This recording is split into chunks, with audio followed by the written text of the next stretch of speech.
ఇప్పుడు కనివి నీరుగానే ఈ వర్ష ప్రభావం వల్ల కురిసిన వర్షం వల్ల ఎంతో జనజీవనం అంతా అతలాకుతలం అయిపోయింది. ఇక్కడ ఈ ప్రాంతం అంతా కూడా విజయవాడ అటు గుంటూరు. సో మనం కూడా చెప్పడం జరిగింది 50 సంవత్సరాలు పూర్తి చేసుకున్న సందర్భంలో ఇట్లా నాన్నగారి నుంచి కూడా ఎలా ఆయన ఎప్పుడు ఎటువంటి విపత్కర పరిస్థితి వచ్చినా రాష్ట్రాలకి అంటే ఇప్పుడు ఆంధ్ర తెలంగాణ కాబట్టి ఏ రాష్ట్రమైనా ప్రాంతాలు వేరైనా మన అంతరంగాలు ఒకటేనన్నా యాసలు వేరుగా ఉన్నా మన భాష తెలుగు భాష అలా అన్నింటినీ కలిపారు ఎన్టీ రామారావు.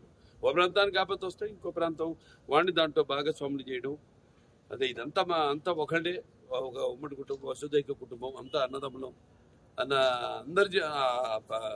అందరిని ప్రభావితం చేసి వాళ్ళని అందరినీ ఆదుకునేలా అలాగే మేము కళాకారులు ఆయన్నే ఆదర్శంగా తీసుకుని అప్పటి నుంచి అంటే నేషనల్ డిఫెన్స్ ఫండ్ కానివ్వండి లేకపోతే మన ఉప్పెన కానివ్వండి దివిసీమలో లేకపోతే మన వేరే రాయలసీమ క్షామ నివారణ కోసం అయితేనేమి ఆయన అప్పుడు జోలి బట్టి మిగతా ప్రాంతాలన్నీ తిరిగి ఆయన అడుక్కోవడం జరిగింది డబ్బు.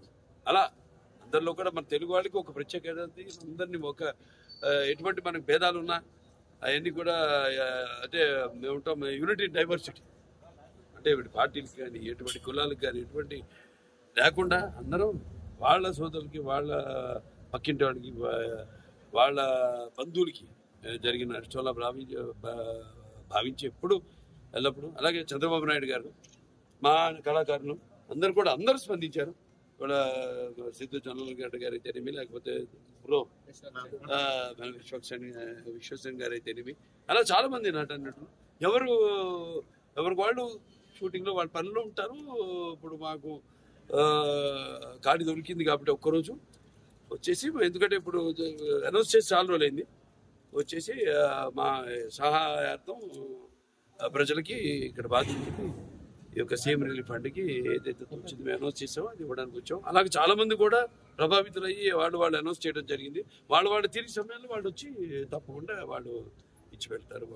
వాళ్ళు ఏదైతే ఇద్దామనుకున్నారో ఏదైతే వాళ్ళు ప్రకటన చేశారు. అయినా ఇది లేనిపోని రచ్చ చేసి ఈ పేర్లు ఎందుకు లేని పేర్లు ఎత్తడం కూడా అనవసరం. ఏదో ఎంత హాస్యాస్పదం అంటే ప్రభుత్వం సృష్టించిందట ఈ వరదకి అంతకంటే హాస్యాస్పదం అంటే అదే అడిగితే ఏం మాట్లాడాలి మాకు తెలియదు. మనకు తెలుసు వాళ్ళ గురించి ఏం మాట్లాడాలో ఏం మాట్లాడకూడదు. అది దీంట్లో సాయం అందించిన చాలా మంది ఉన్నారు. అక్షయ్ వాళ్ళు ఉన్నారు.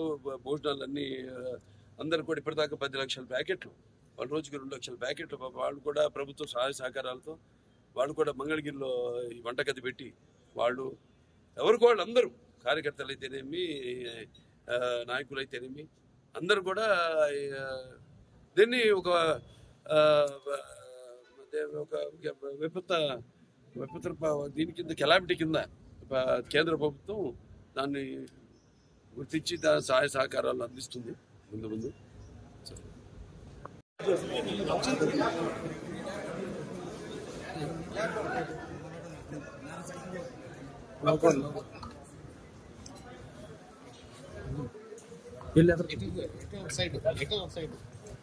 పెట్టు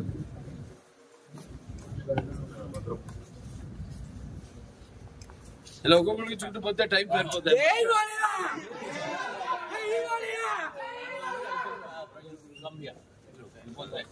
సార్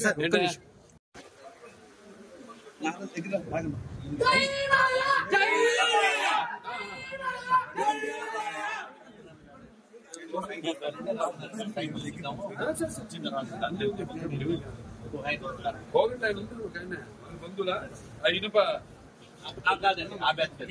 కోగంటి కుటుంబం సత్యం గారు అంతా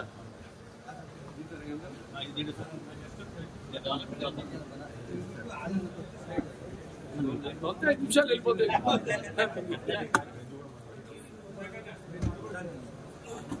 ఓకేనా?